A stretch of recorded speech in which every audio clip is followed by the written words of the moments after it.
Jinder Mahal, he recently got released and he's been sort of the talk of the town. He just made his debut in GCW actually, and now we're gonna see a new side of him. Will he be back to the WWE? There's a lot of questions about this man. He seems like, yeah, he does want to continue wrestling, but at the same time, it also feels like his biggest days are behind him.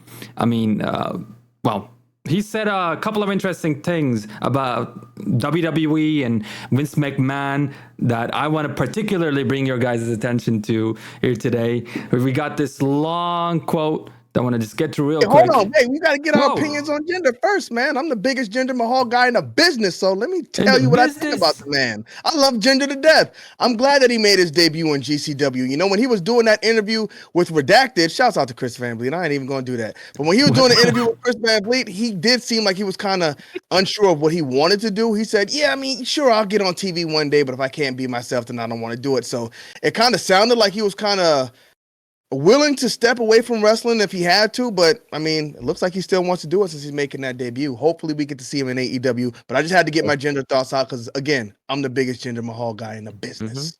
Anybody else has Jinder thoughts?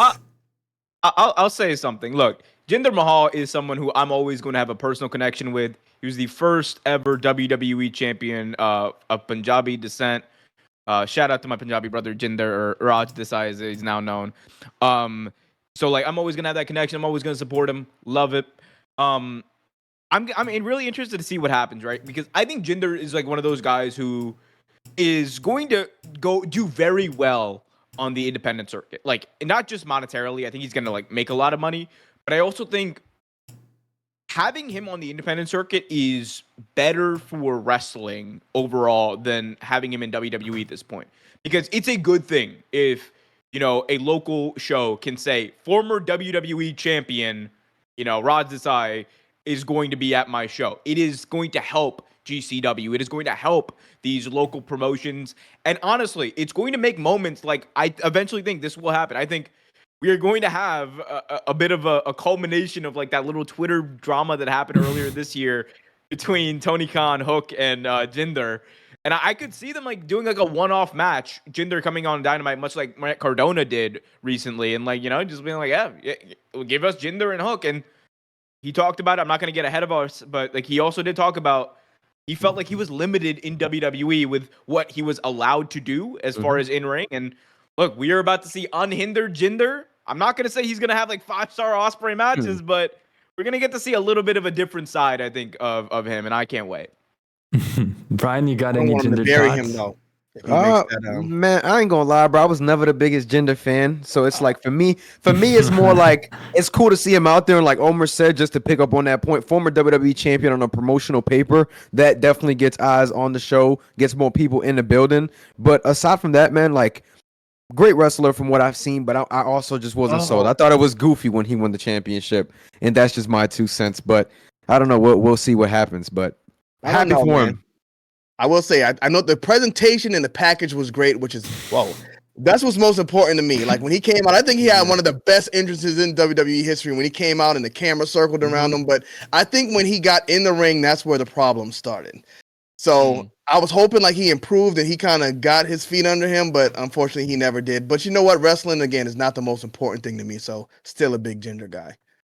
Maybe this indie, I think could help him with that. But no.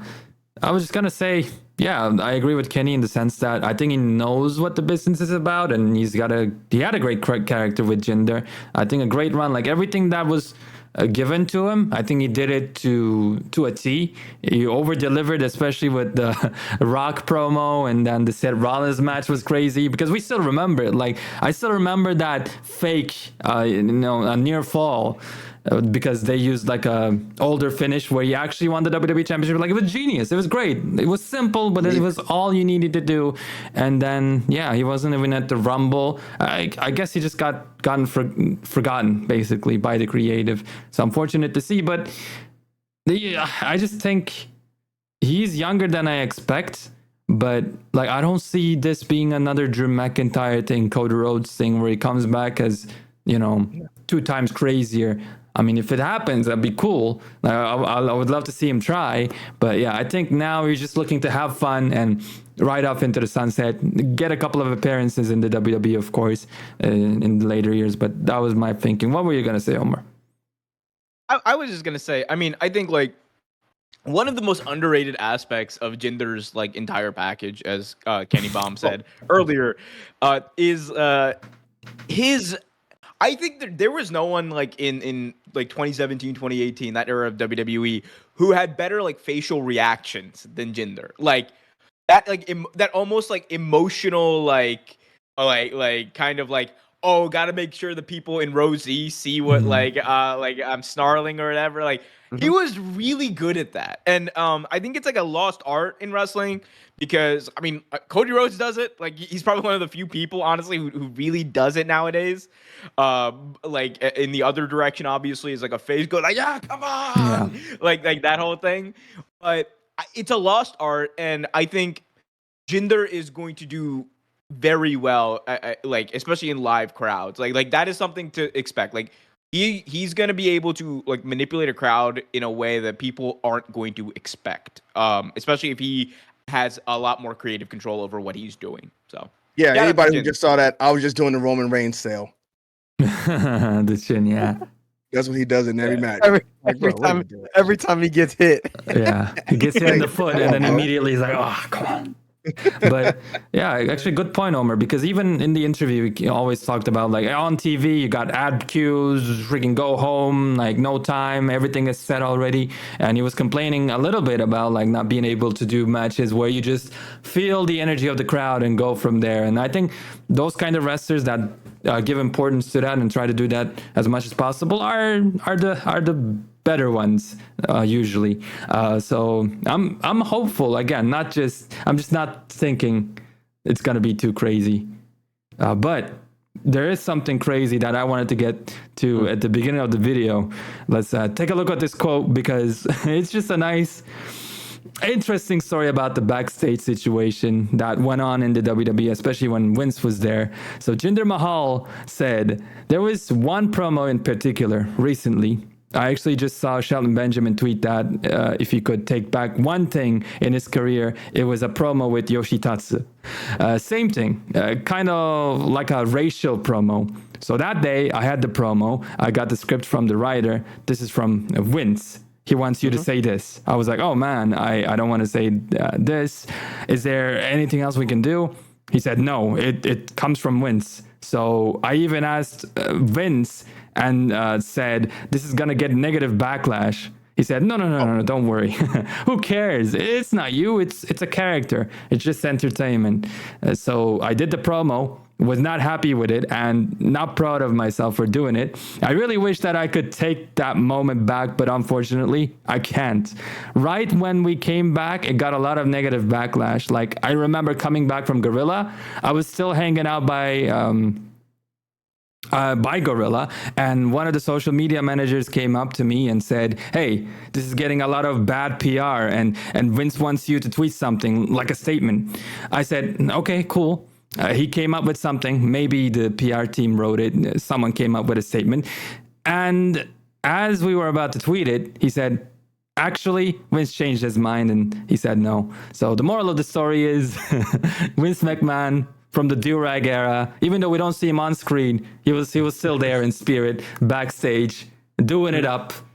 Yeah, and it's kind of interesting to me because, you know, put yourself in Jinder's shoes. Like, you're this wrestler and your boss tells you to, I guess, cut a promo that's borderline kind of racist. Kenny, like, what would you do in that situation? Bro, listen, I'm at work. If the boss wants it, this is the show he's writing. The people know I didn't write it. So, hey, y'all, I'm just out here playing the part. I mean, you really got no choice. But unfortunately, we look at something that happened to like a Muhammad Hassan and The Undertaker. The guy lost his job because of the racist stuff they wrote. So it's tough. It's one of the toughest things. Real quick, for those who don't know what the specific situation is, this is in reference to a promo that Jinder did when he was the WWE champion. He was feuding with Nakamura in the weeks leading up to SummerSlam 2017. And during that time, he cut what can only be described as a racist promo, like making fun of a stereotypical offensive Japanese accent. And to that, I will say, Vince McMahon should have fully expected that. Should have fully expected that. Like, it is what it is. This was bad. He's just that type of guy. I just looked it up to see what promo it was, and I do remember he was like pointing to the Titantron, showing different things, but it wasn't even the racist part of it for me. I was like, this is just a bad promo. Right, like he's in there, he doesn't look good, saying this stuff doesn't sound good. The crowd doesn't care. Like it was just a bad promo altogether. So it didn't even get wasn't worth it. Like yeah, and it's like one of those things where it's like even from a like you want to just look at it from like a heat. Yeah, he didn't get anything. Like there's no reaction. There was no upside to it. It was highly offensive. It shouldn't have happened, honestly, because it's like to me, I'm like that's like the lowest form of like getting heat you can get, trying to manipulate like racial undertones or whatever. It's like 100%. In wrestling, that stuff never works. Like I understand there's like a history in wrestling of doing that, but like I'd like to think we're at the point now where it's like you can think of other creative stuff to do, like better stuff to do than this, right? And I think you brought up the Muhammad Hassan thing, Kenny.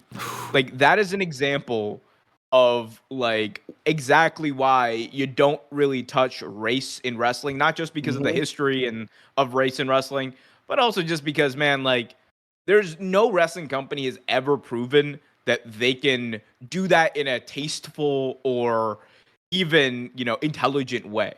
And like, let's not try to pretend like this was not intelligent. This was not tasteful. This was just Vince maybe like, you're going to make fun of Nakamura's accent. It's going to be great. Like, no, like it's an insane thing. And I'm not going to be the person who says like, oh, Jinder is completely at fault here. Like most of the blame goes to Vince McMahon. I'll say this. Someone told me to go out on live TV and say that stuff. I ain't saying that, bro. Fire me. This is how you get your family. You taking your ball and going home. No, I think it's easier said. I think it's easier said than done. Hey, look, right. I have. I'll just say this. I've been put in situations where I've been felt extremely uncomfortable at different work. I'm more than willing to take my ball and go home for something like this, bro. Jinder, I'm sure he was making a lot of money, man. Think about it. This is life-changing money, generational. He was the champ at the time too, right? Yeah, he was a champ, and he did say he invested his money. I'm sure he got all of that money he invested around this time. I ain't gonna lie, bro. I ain't taking my ball and going home if I'm WWE champion, bro. I'm playing that goddamn promo. I mean, it's not you. You're playing a character. Brian, you already got the money. He was gonna lose the belt in like a week later anyway.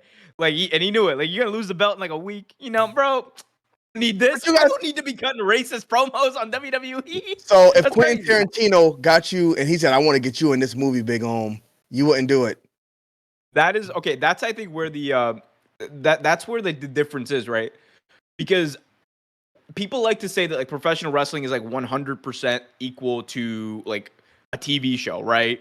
But the reality is, the lines are blurred way more than in a TV show. Like Walter White and Bryan Cranston, we always see and are perceived as two different people. But like Cody Rhodes, the person, and Cody Rhodes, the character, there is like a little bit more like shades of gray, right? Like you associate one with the other to an extent. That's why I think this kind of stuff in wrestling just never works out. Then I got two questions. Let's say, I don't know who would be a good example, but even going from Cody Rhodes, if Cody Rhodes cut a promo like this when he was Stardust, where that's not Cody Rhodes. Stardust is not Cody Rhodes, it's a very different character. Or Undertaker back in the day. It'd be wild to see Undertaker cut a racist promo, but, hey, just listen to his podcast. No, he's not racist on the podcast. Come on, man. You can't do that to Undertaker. Okay. But this promo was racist all around. They were racist to Jinder Mahal in the promo, too. The man's got an Indian rug under his feet. Like, it's just all around classic bad. WWE. I think, like while you were speaking, Omer, you talked about history, and it's all about history.